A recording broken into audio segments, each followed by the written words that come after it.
What if fear keeps returning because you keep leaving? Not because danger is real, but because your mind never stays long enough in safety for it to lock the door. You've touched peace before, briefly, like standing under an awning while the storm keeps its eye on you. And every time fear comes back, you assume it followed you. But what if you're the one who walked back into it? The ancient line says, "He who dwells," not visits, not pleads, not hopes, dwells. That word should bother you, because it suggests most people pray for protection while secretly living in threat. The mind rehearses loss, danger, collapse, then wonders why calm feels temporary. Maybe safety has never been denied to you.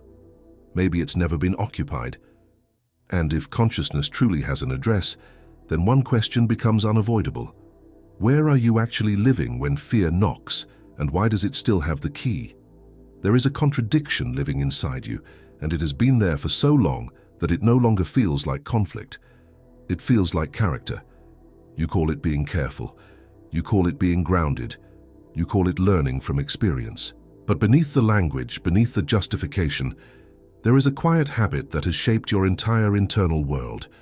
You do not trust safety to last, and because you do not trust it, you never fully enter it. You hover. You linger at the edge of calm, like someone afraid the floor might collapse if they put their full weight down. So even when life is still, even when nothing is wrong, even when the moment is objectively safe, your mind remains alert, scanning, monitoring, preparing. And this is where the hidden problem lives. Because vigilance feels responsible, it feels mature, it feels like growth after disappointment. You tell yourself, "I'm just being realistic. I don't want to get my hopes up. I've been blindsided before." But realism has a cost, and you've been paying it daily without noticing. Every time you imagine what could go wrong, your body does not register it as imagination. It registers it as rehearsal. The heart tightens. The breath shortens. The muscles brace, and slowly, imperceptibly, your baseline shifts. Tension becomes normal. Alertness becomes identity. Calm becomes suspicious. You start to feel uncomfortable when nothing is wrong. Stillness feels empty. Silence feels ominous.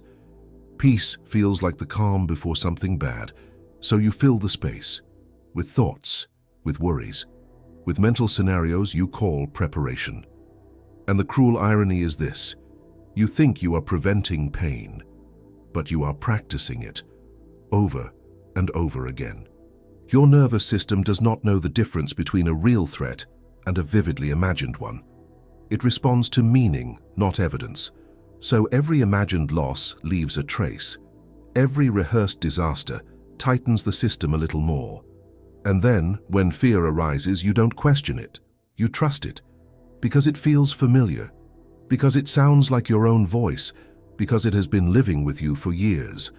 This is how fear disguises itself as wisdom. It doesn't shout. It doesn't panic. It speaks calmly. It says, "Be careful. Don't relax yet. Stay alert." And you obey. You call this adulthood, but something in you is exhausted, because living in constant readiness is not living. It is surviving a threat that hasn't arrived. And here is the part that stings the most. You don't even notice how often you leave safety.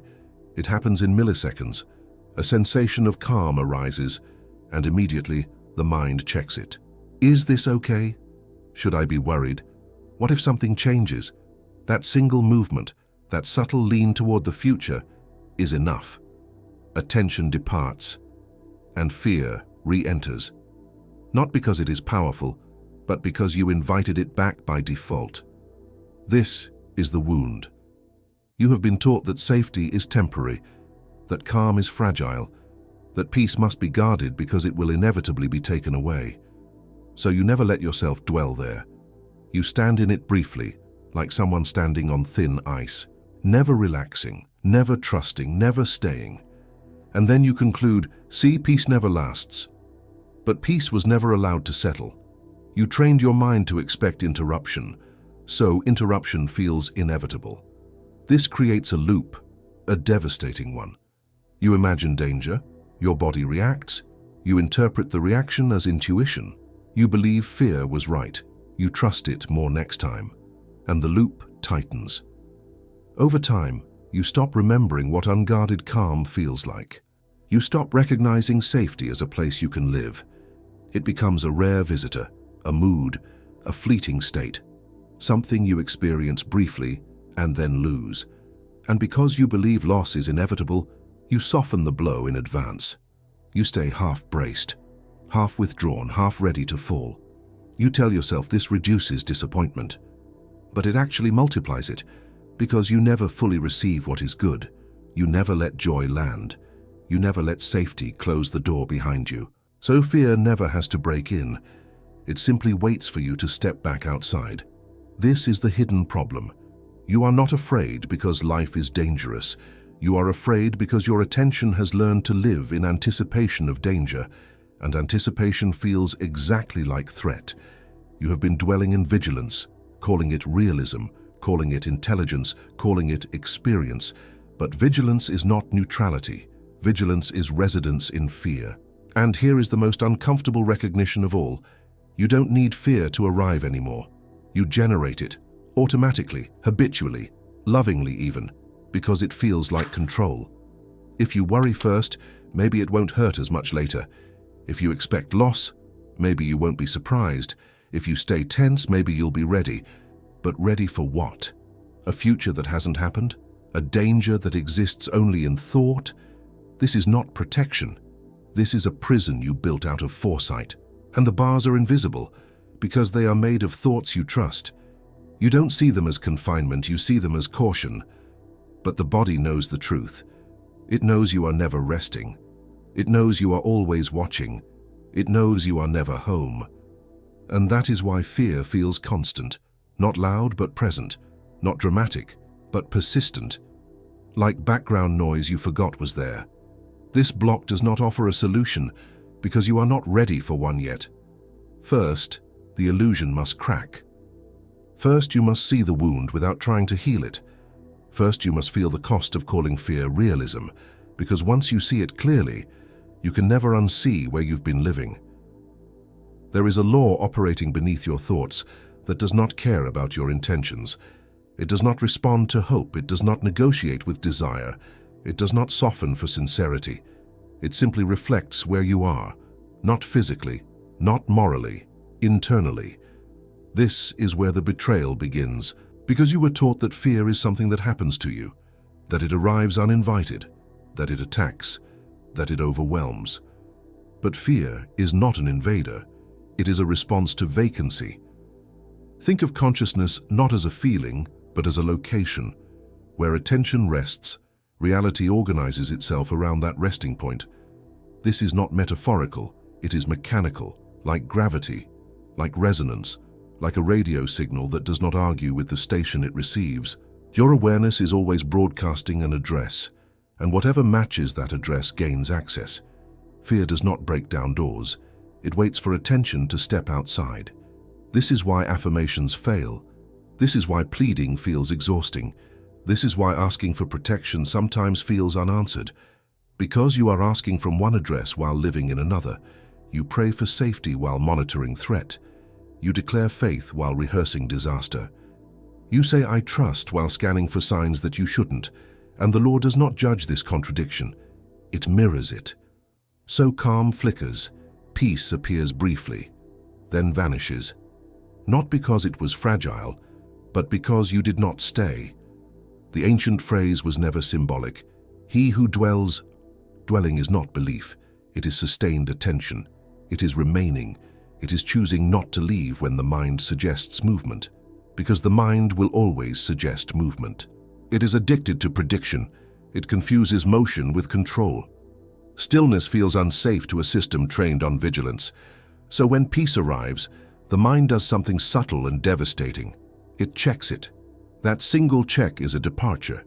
That moment of evaluation. Is this okay? Can I trust this? What if it changes? Moves attention out of the present and into projection. And projection is fear's home. This is why fear feels instantaneous. It doesn't need time. It only needs attention to lean forward. The moment awareness leaves now, fear already exists, Because fear cannot survive in presence. It requires imagination.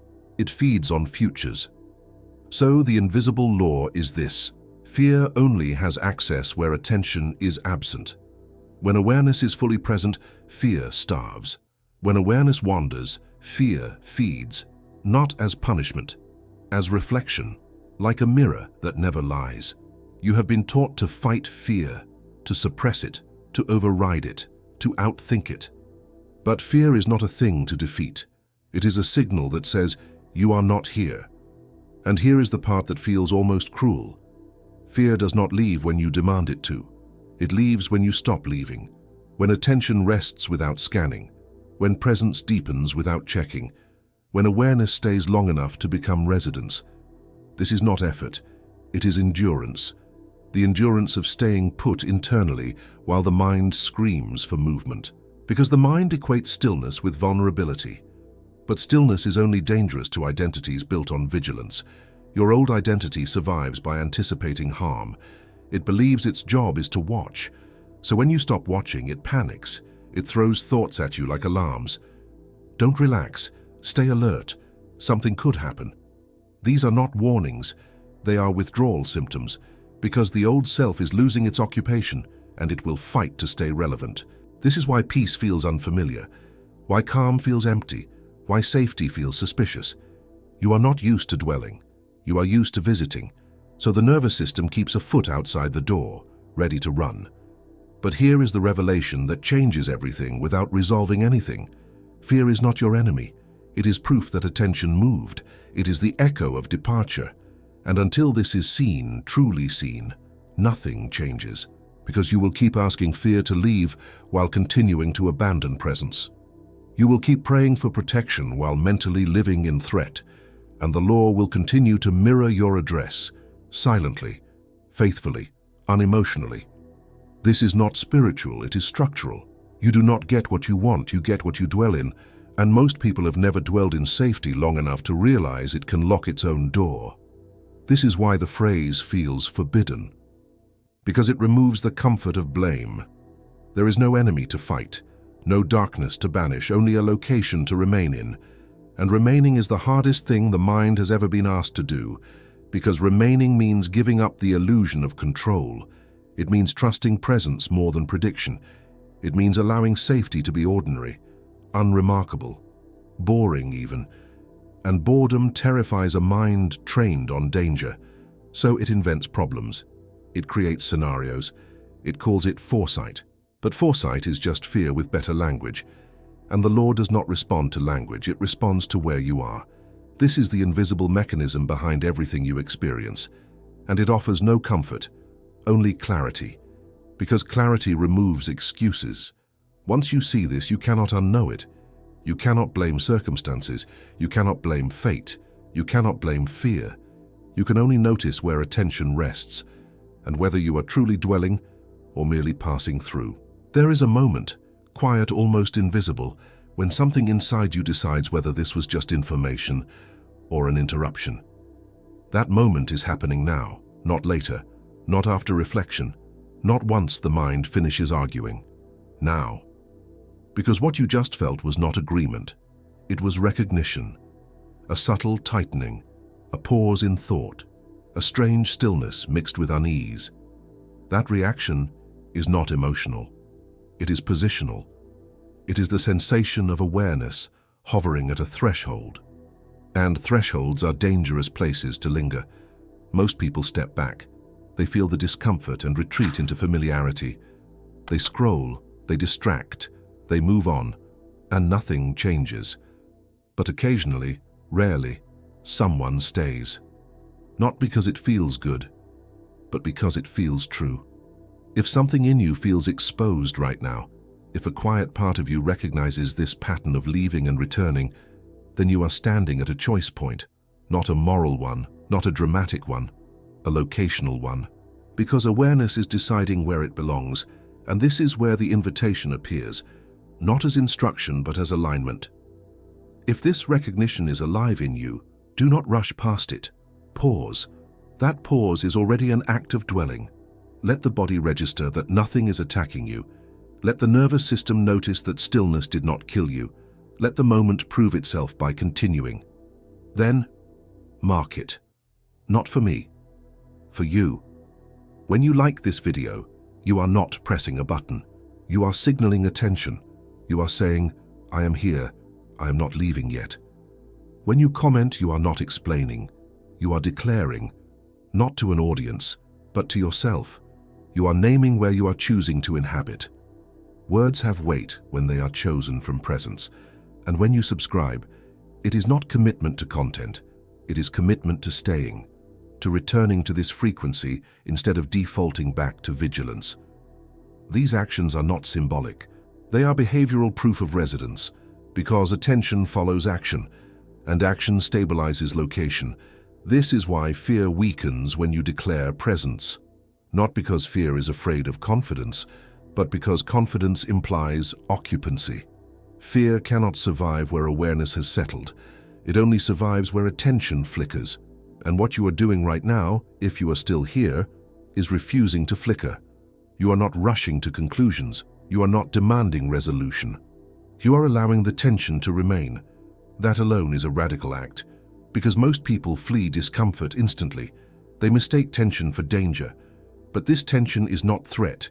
It is transition. It is the discomfort of no longer living where you used to live, without yet fully inhabiting the new. And the mind hates this space. It wants certainty. It wants closure. It wants to know where this is going. But dwelling does not ask where.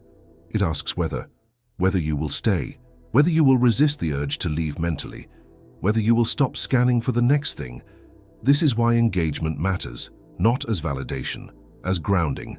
Every declaration anchors awareness. Every choice to stay weakens the old habit of leaving. So if this is striking something deeper than thought, if you feel seen rather than convinced, do not minimize that. That sensation is rare. It is the feeling of alignment before understanding. And it does not last long if you don't inhabit it. So mark the moment, like the video, comment where you are choosing to dwell, subscribe as an act of continuity, not because you should, because you already feel the cost of not staying. And once you notice that cost, leaving becomes a conscious act, not a habit, not a reflex, a decision. And decisions change addresses. This is not marketing. This is orientation. This is choosing a location in consciousness and signaling it with behavior. Fear retreats when it realizes it no longer knows where you live, but only if you stay, only if you stop drifting, only if you let presence become ordinary.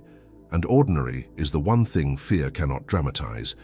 The shift is not dramatic. That is what makes it difficult to accept. There is no ritual, no declaration that splits the sky, no sudden absence of fear. In fact, fear may still appear, but something subtle changes beneath it. You stop chasing safety. You stop negotiating with calm. You stop trying to get somewhere else internally. Instead, you remain. This is not an action. It is the absence of departure. And that difference matters more than anything you have tried before, because everything you have tried has been movement. Affirmations move attention. Visualization moves attention. Problem-solving moves attention. Even resistance is movement. But dwelling requires stillness under pressure. It is the capacity to let the body feel calm, without immediately scanning for what might interrupt it. This is where the old habit surfaces most clearly. The moment your nervous system softens, even slightly, the mind leans forward. Is this okay? How long will this last? What if something happens? Those thoughts are not failures. They are reflexes. They are the sound of a system trained to survive by leaving. So the method is not to silence them. It is not to argue. It is not to replace them with better thoughts. The method is to stay anyway, to let the thought arise and refuse to follow it, not aggressively, not forcefully, gently, like choosing not to stand up when a noise passes outside. You hear it, you register it, you don't move. That is dwelling. You allow the body to remain where it is. You allow awareness to stay in the present sensation, breath moving, weight resting, sound arriving and leaving, and the mind protests. It tells you this is dangerous. It tells you you're being careless. It tells you something bad will happen if you stop monitoring. This is the hardest moment, because nothing externally confirms your choice. There is no reward, no reassurance, only the raw experience of remaining. And remaining feels exposed at first, like standing without armor, because vigilance was the armor. But armor is heavy, and you have been wearing it even when there was no battle. So when you take it off even briefly, the system feels naked. This is where most people quit. They mistake discomfort for danger. They return to scanning. They say, "This doesn't work." But nothing failed. They simply left again. The method is not a technique. It is a tolerance. The tolerance of unmonitored calm. The ability to let safety exist without checking it. That is all. And it is everything. Because the moment you stop checking, the nervous system begins to learn, not conceptually, somatically. It learns that nothing collapsed when you stayed. It learns that stillness did not equal threat. It learns that presence is not a trap. And learning happens slowly, in layers. The body does not trust easily. It has history, so fear may still whisper. It may still appear, but its tone changes. It no longer commands. It suggests. And suggestions only have power if attention moves. You are not asked to banish fear. You are asked to deprive it of motion, to let it speak without obeying, to let it exist without relocating yourself. This is how fear becomes irrelevant, not because it disappears, but because it no longer determines where you live. The shift is sustained attention as residence, not intense focus, not effortful concentration, just staying where you already are. The present moment is not special. It is simply safe enough. And safe enough is revolutionary to a system addicted to threat. This is why there are no steps. Steps imply progress. Progress implies a future. The future is fear's playground, so there is only now, only this. Only the decision not to leave this moment for an imagined one, over and over again, quietly, unnoticed, until staying feels less foreign than leaving, until vigilance feels exhausting, until calm feels ordinary. And ordinary is the moment fear begins to starve. But do not rush to that. Do not look for signs. The mind loves evidence. Evidence pulls attention forward. And forward is where fear waits. So you practice nothing. You simply stop practicing departure. And that requires something you were never taught. Trust in presence without proof. Trust that now does not need to justify itself. Trust that safety does not announce permanence. It simply is. And the more you stay, the more staying stays. But this is not resolution. It is initiation. Because once you stop leaving, something deeper begins to shift. Not in feeling, in identity. And that is where the ground truly moves. At first, nothing about you seems different. You still wake up in the same body. You still move through the same world. The same responsibilities wait. But internally, something destabilizing has begun. Because the identity you have lived inside for years was built around a single unquestioned role. The watcher. The one who stays alert. The one who anticipates problems. The one who prepares for disappointment before it arrives. This identity felt necessary. It told you it was protecting you. And in some ways it did. It helped you survive moments when safety truly wasn't available. It helped you adapt when trust was broken. It helped you endure uncertainty. But survival identities are not meant to become permanent residences. They are meant to dissolve once the danger passes. Yours did not. It stayed long after the threat ended. And because it stayed, it became you. So when you begin to dwell, truly dwell in safety, something inside resists, not fear, identity. Because the watcher does not know who it is without vigilance. If you are not scanning, what is your value? If you are not preparing, what is your role? If you are not alert, who are you? This is where the real rupture occurs, not emotionally, existentially, because dwelling in safety quietly dismantles the self built on threat. You no longer introduce yourself internally as someone bracing for impact. You no longer feel defined by readiness. And that feels like death to the old structure. It whispers, you're becoming careless. You're losing your edge. You're letting your guard down. But what is actually happening is simpler and more dangerous. You are becoming someone who does not need fear to function. And fear was never just an emotion. It was an organizing principle. It told you where to stand, how to think, what to expect. Without it, there is space, and space is terrifying to an identity built on tension. So the old self tries to reassert itself. It manufactures urgency. It invents concerns. It pulls memories forward, not because something is wrong, but because it needs to remain relevant. But each time you stay, each time you do not leave the present moment to follow it, the watcher weakens. Not violently, gradually, like a job that no longer exists. And in its place, a different orientation begins to form. You don't become brave. Bravery implies fear as opponent. You become settled, rooted, internally unmoving. You stop defining yourself as someone who seeks protection. You start existing as someone who inhabits refuge. This is not confidence. Confidence still depends on conditions. This is something quieter, a sense that you do not need to go anywhere else to be okay, that nothing needs to be anticipated to be handled. That presence is sufficient. This does not mean you stop responding to life. It means response replaces preoccupation. Action replaces anxiety. Awareness replaces rehearsal. And this shift is unsettling, because people around you may not recognize you. You react more slowly.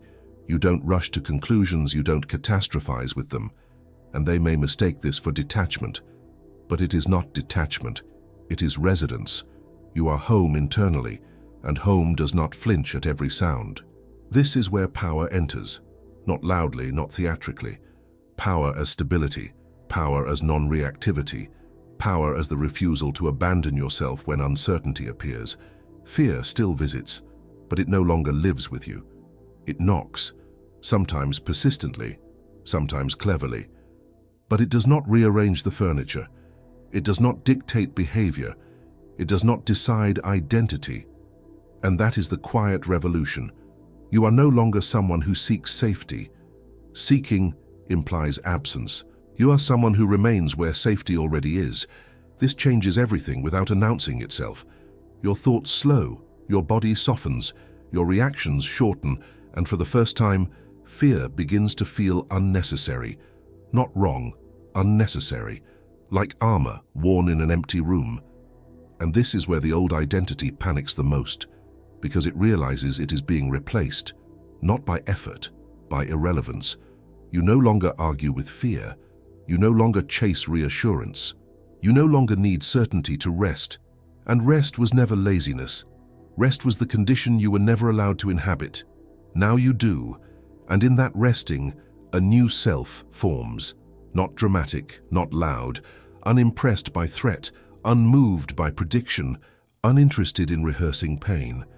This self does not announce its arrival, it simply stays. And staying changes the architecture of your inner world. But this is not the end, because identity reconfiguration does not come with a finish line. There is no moment where you say, "Now I am free." There is only the ongoing choice to remain, and that choice is tested again and again and again. Which brings us to the final space, not closure, not conclusion, but the open field where dwelling becomes a question you must live inside. There is no ending to this, only a quiet awareness that something has shifted and refuses to settle into language. You may be waiting for resolution, for reassurance, for a final statement that seals everything neatly. But notice the impulse that waiting is familiar. It is the same movement that once scanned the future for danger, the same reflex that wanted certainty before resting. And now, even that impulse is being seen, not judged, seen. Because dwelling does not conclude, it continues. It is not an achievement you arrive at. It is a location you remain in or leave.